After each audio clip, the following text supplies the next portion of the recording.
ہیں اور بھی دنیا میں سخنور بہت اچھے۔ محاصرہ۔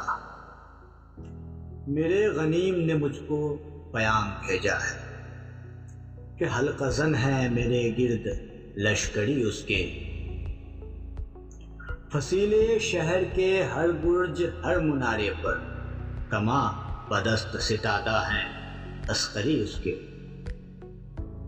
وہ برق لہر بجھا دی گئی ہے جس کی تپش وجود خاک میں آتش فشاں جگاتی تھی، بچھا دیا گیا بارود اس کے پانی میں وہ جوئے آب جو میری گلی کو آتی تھی۔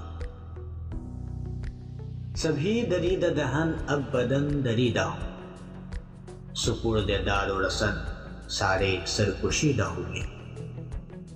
تمام صوفی و سالک سبھی شیوخ و امام امید لطف پہ ایوان کچ کلاہ میں ہیں، معززین عدالت بھی حلف اٹھانے کو مثال سائل مبرم نشستہ راہ ہیں۔ تم اہل حرف کے پندار کے سناگر تھے، وہ آسمان ہنر کے نجوم سامنے ہیں، بس ایک مصاحب دربار کے اشارے پر گدا گرانے سخن کے ہجوم سامنے ہیں۔ قلندران وفا کی اساس تو دیکھو، تمہارے ساتھ ہے کون آس پاس تو دیکھو۔ سو شرط یہ ہے جو جاں کی امان چاہتے ہو تو اپنے لوح و قلم قتل گاہ میں رکھ دو، وگرنہ آپ کے نشانہ کمانداروں کا بس ایک تم ہو سو غیرت کو راہ میں رکھ دو۔ یہ شرط نامہ جو دیکھا تو ایلچی سے کہا، اسے خبر نہیں تاریخ کیا سکھاتی ہے کہ رات جب کسی خورشید کو شہید کرے تو صبح ایک نیا سورج تراش لاتی ہے۔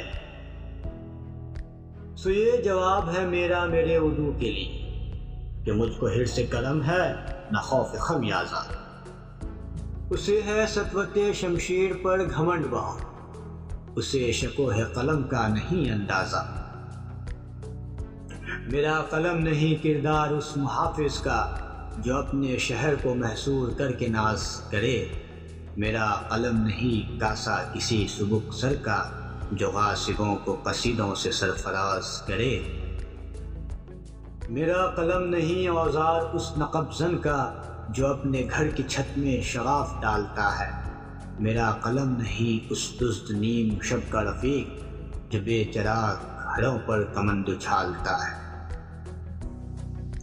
میرا قلم نہیں تسبیح اس مبلغ کی جو بندگی کا بھی ہر دم حساب رکھتا ہے، میرا قلم نہیں میزان ایسے عادل کی جو اپنے چہرے پہ دوہرا نقاب رکھتا ہے، میرا قلم تو امانت میرے لوگوں کی ہے، میرا قلم تو عدالت میرے ضمیر کی ہے، اسی لیے تو جو لکھا تپا کے جاں سے لکھا، جبھی تو لوچ کما کی زبان تیر کی ہے۔ میں کٹ گروں کہ سلامت رہوں، یقین ہے مجھے کہ یہ حصار ستم کوئی تو گرائے گا، تمام عمر کی ایذا نصیبیوں کی قسم میرے قلم کا سفر رائے گا نہ جائے گا، میرے قلم کا سفر رائے گا نہ جائے گا۔